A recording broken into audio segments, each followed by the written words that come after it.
அனைவருக்கும் என்னுடைய வணக்கம். மாண்புமிகு முதல்வர் அவர்களுக்கும் மாண்புமிகு துணை முதல்வர் அவர்களுக்கும் கல்வித்துறை அமைச்சர் அன்பில் அவர்களுக்கும் மற்றும் அமைச்சர் பெருமக்கள் பெரியவர்கள் அனைவருக்கும் என்னுடைய வணக்கம். கல்வியை பற்றி நான் நிறைய யோசிச்சிருந்தேன், பட் சில கருத்துக்கள் மட்டும் சொல்லலாம்னு நினச்சிக்கிட்டு இருக்கேன். கல்வியை பற்றி 2000 வருடங்களுக்கு முன்னால் ஒரு பாண்டிய மன்னன் அவர் ஒரு பாடல் எழுதியிருக்கிறார். இதில் பாலகிருஷ்ணன் ஐயா பல இடங்கள் அதை பற்றி பேசியிருக்கிறார். அதோடைய கடைசி 4 வரிகள் ரொம்ப முக்கியமானது. வேற்றுமை பொருந்திய நாற்பால் உள்ளும் கீழ்ப்பால் ஒருவன் கற்பின் மேற்பால் ஒருவனும் அவன் கண் படுமே அப்படின்னு சொல்றார். கல்விக்கு 2 குணங்கள் இருக்கு. அதில் ஒரு குணம் இப்போ இவர் சொல்றது. அது என்ன குணம்னா, கல்வி கீழே இருக்கிறவன் கற்ற பின்னாடி மேலே இருக்கிறவனும் அவனை மதித்து அவனோடு சேர வேண்டிய கட்டாயத்தை ஏற்படுத்தும். இது முதல் காரணம். 2வது, கல்வி என்ன செய்யும் அப்படின்னா, அதை எழுதிட்டே வந்திருக்கேன்.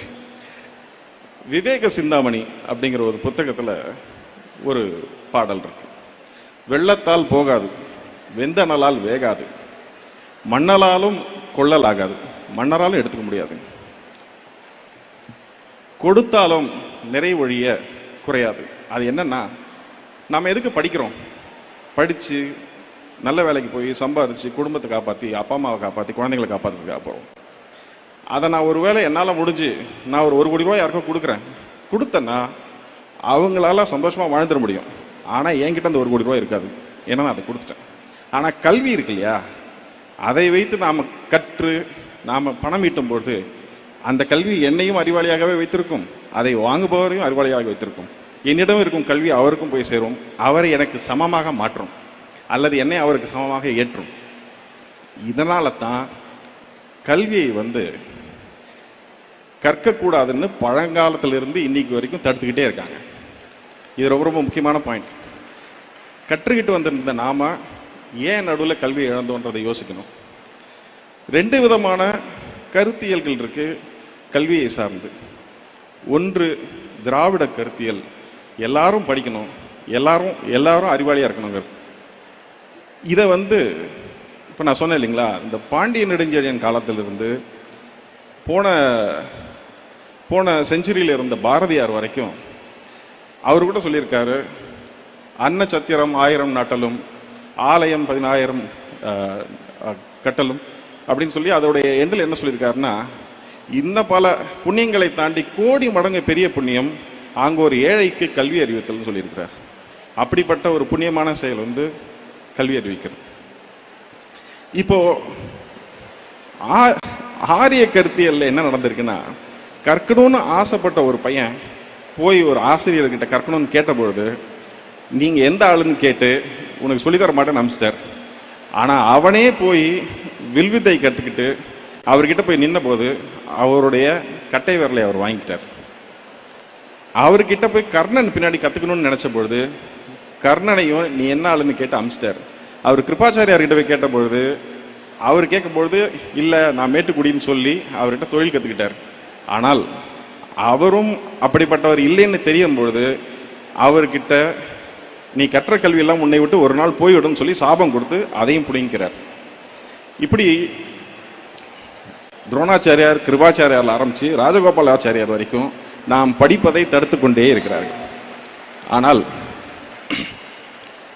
இந்த கொள்கைக்கு எதிராக சமத்துவம் இருக்கக்கூடாதுன்னு சொல்ற இடத்துல சமத்துவமும் சமூக நீதியும் இருக்கணும்னு சொல்ற ஒரு கட்சி ஒரு கொள்கை ஆட்சியில் இருக்கும்பொழுது அவங்க எல்லாரையும் படிக்க வைக்கிறதுக்கு எத்தனை திட்டங்கள் முடியுதோ அத்தனை திட்டங்களையும் போடுறாங்க.